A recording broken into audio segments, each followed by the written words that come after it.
Dufrane nous rejoint en présent pour nous parler bouquin. Il va nous parler thriller parce qu'un festival ouvre ses portes ce soir du côté de Liège, le festival du livre policier. Pas du tout, du film policier. Vous savez bien. Et vous savez quoi? Je pensais à film et je me dis mais il est là pour nous parler bouquin. Donc ça doit pas être des films, ça doit être des livres. Donc j'ai un petit peu reformulé. Et oui, mais c'est une belle reformulation. Donc on va changer le nom pour la 10e année. Voilà. Ce sera désormais le festival du livre policier de Liège. Non, c'est bien le festival du film policier de Liège qui fête donc sa 10e année. Mais je vais en parler. Mais je vais pas parler cinéma. Hein. Je vais pas oser. Je vais parler bouquin parce que dans ce cadre-là, on remet un prix qui est le prix Plume de Cristal et qui est un prix qui est assez important pour deux choses. D'une part, c'est un prix qui fait vraiment vendre des bouquins. Donc c'est un prix qui a un impact, qualitatif. Et surtout, il y a une mécanique qui amène à ce prix. C'est un peu l'inverse de ce qui se fait d'habitude. D'habitude, c'est un jury d'experts qui choisit entre eux ou alors qui choisit et qui soumet au public. Ici, c'est l'inverse. C'est pendant toute l'année, des lecteurs neutres lisent des bouquins. Je pense qu'ils lisent à peu près 150 bouquins. Ils font des fiches, ils mettent des cotes et sortent de ça 10 livres qui sont soumis à un jury d'experts dont je fais partie. Oh là là, monsieur l'expert. Voilà, ouvrez le bouton de votre chemise. Voilà, moi, je suis le plaît. Cyril Hanouna de la littérature dans le groupe. Parce que les autres c'est des vrais experts. C'est waouh. Voilà. Et donc, ce qui est intéressant, c'est que ça allie le côté populaire de la lecture, puisque c'est choisi par des vrais lecteurs, et qu'après, c'est un jury qui se penche dessus en disant, parmi ces 10 titres-là, qu'est-ce qu'il y a? Alors, parmi les titres, il y a des romans dont j'ai déjà parlé ici. Par exemple, Patrick Sénécal, Le Vide, j'en avais déjà parlé. Évidemment, Paul Collis, Concerto à 4 mains, qui est vraiment l'auteur belge qui est en train...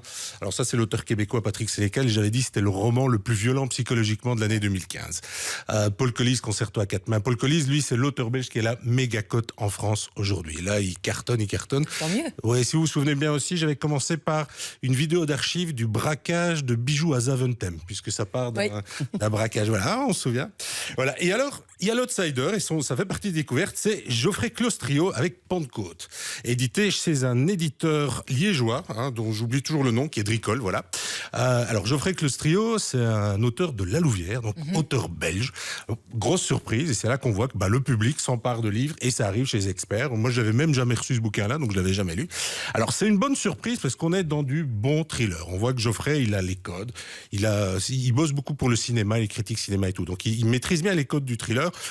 Ça ouvre avec une scène qui pourrait vous plaire, ça commence par une scène de plongée. C'est une gendarme spécialiste en plongée. On est sur une île, Carreg, et dans un lac souterrain, grotte, machin. Au fond de la flotte, on découvre un cadavre mutilé. Cuite. Parallèlement à ça, autre enquête, à Brest, une jeune fille, Christelle, est enlevée. On se doute bien, on est dans du thriller, ça va se rejoindre. Dans l'eau. Non, c'est pas la fille qui est dans l'eau, c'est vraiment. Les deux enquêtes vont être liées, les personnages sont liés, et on a l'alternance de points de vue. L'enquêtrice sur le cadavre, l'enquêteur sur la disparition, et traditionnellement le point de vue de la victime avec la pauvre jeune Christelle là, qui se demande où elle est, qu'est-ce qui se passe, et ainsi de suite. Alors c'est bien parce qu'on est immergé dans le truc. Le bouquin ouvre aussi sur une légende ukrainienne, donc on voit bien qu'il va y avoir un peu d'ésotérisme qui va tenir tout ça. Bref, c'est de l'excellent divertissement. On est plongé là-dedans, les persos, on y croit, l'ambiance, on y croit, et ainsi de suite. Pourquoi Pentecôte? J'ai dit, il y a une dimension ésotérique, donc il y a tout un décompte jusqu'à la Pentecôte, par exemple. Voilà. Donc il y a un jeu de calendrier qui tient aussi le rythme. Alors le petit bémol, et je dirais c'est le syndrome belge. C'est que de nouveau, c'est un auteur, je pense aussi à un autre auteur liégeois, Christophe Collins. Super idée, très bonne mécanique.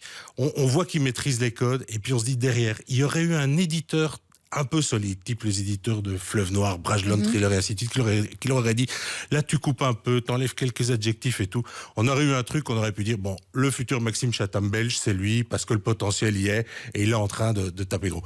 Là, on sort un peu frustré. On a lu un bon bouquin, on a eu un bon divertissement, et en même temps on se dit, il me manquait un petit, juste c'est quoi le rythme alors? Il y a trop de mots? Ouais, je pense que c'est pas trop de mots, mais je pense que c'est parfois des petits dérapages de rythme, des petites phrases où tu dis, là j'étais plus tout à fait dans le bon tempo. Alors ça, c'est le chieur qui parle, parce que autrement, par rapport à ce qui sort, ça surnage, et on comprend que le public l'est placé dans les 10 finalistes, et on passe un très bon moment. Mais il est jeune, il va...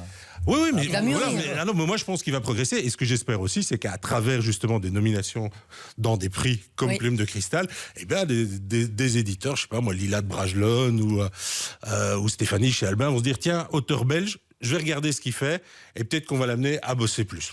Voilà. C'est un auteur belge et c'est bon, apparemment. Bon, il y a quelques adjectifs en trop, on l'aura compris, mais on passe un